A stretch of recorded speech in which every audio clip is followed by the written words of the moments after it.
Hey everyone, I know you're excited to see actually the first prints come off, and I had the opportunity.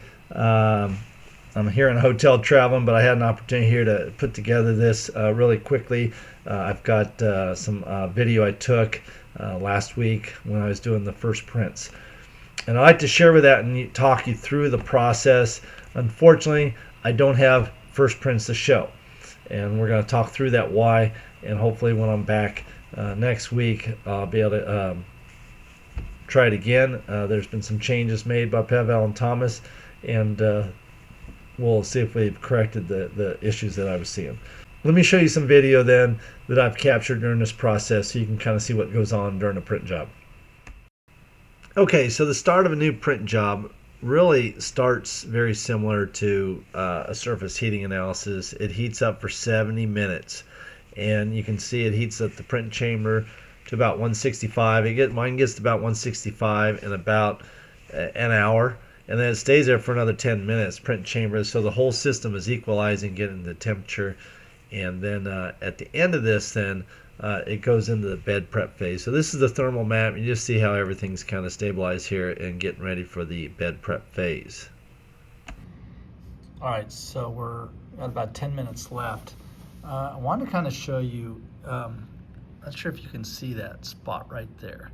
So that's like an indentation in the powder, and this is normal during this process because the powder expands, and that's the reason why the blade goes across to keep it smooth. And you can actually see then it kind of went away. So it tends to heal itself as the recoater goes by. There's a spot up there, but that spot that we saw earlier is gone. So that's just part of the process. So you can see that spot went away up there even, and it's keeping to be a smooth bed. So that's the purpose of the recoater blade. It just kind of keeps that surface level as it's heating up. The whole system has to heat up. So this has been at 165 for a while, which is where it tends to stay at, and I noticed the print chamber is the same temp. And then when it starts the bed prep phase, when it starts adding that extra half-inch or so layer before it starts printing, you'll see that surface temp start accelerating back up.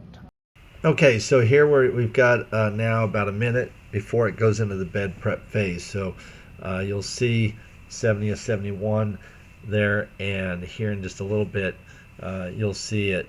There he goes, heating up for bed prep. So now you'll see the surface.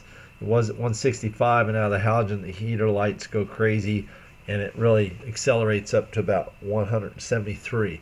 And then when it gets to 173, you get a little alert that says bed prep ready, and the print bed will drop down 0.1 millimeters, and the powder bed will, the recoater will come by and put a layer over this. And this is where the problems I saw, as according to Thomas and Pavel, we're seeing a lot of expansion of this virgin Formlabs PA12 during this heat process. So here we go. We're going to get ready here in just a second. It's going to, there you go, bed prep, starting bed prep, and watch the recoater blade here, and watch the print bed there. And so it just disturbed the whole surface. So initially, Pavel and them said, well, it usually repairs itself. Well, this was pretty major. And then you'll see then when the next layer, when it drops down to 0.2, now and the next layer comes across, it pretty much wipes off the whole layer. And that's where we had a failure. So that's what we need to work on.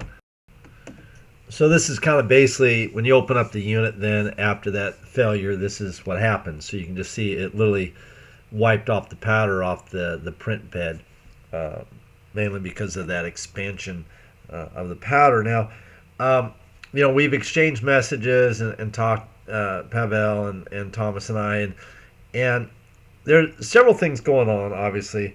I feel like the heating up process is probably longer than it needs to be. So I think it's kind of almost, let's say it's kind of, I wouldn't say scorch, it's kind of baking that top surface. So it's making a little, let's just call it crusty. And so when it goes into the bed prep phase and it adds that soft virgin layer over that kind of somewhat crusty layer from being under the heat lamps so long, that it literally is pushing that layer off. And so part of it's the expansion, part of it's the, the temperature that we're heating up. So they've been testing in their end, and they've made some changes. So they think they'll prevent these issues that I'm seeing. They've added an auto tuning feature, and basically what this does is it literally selects the right temperature for printing automatically, just depending on the properties of the powder. So I'll get a chance to test that. And then they're going to probably, during the bed prep phase, because of this virgin powder expanding, they'll probably make some adjustments on the print side where it lowers maybe a little bit more to adjust for that expansion, so that first layer doesn't rub off like that. So we'll see how it goes when I get back. I'm pretty excited to do that, but I just want to give everybody just a quick update. Don't be disappointed. This is the sort of things that happen with these sort of products, and we're testing out a powder in this, and any powder you use, whether it's Centurion or EOS or Form Labs, you're going to have to work to optimize this, and so that's one of the reasons we go through this process. So hang in there. We're going to get great prints. We're seeing other people get prints on theirs, so I have no doubt we're going to get there. All right, we'll catch up to you.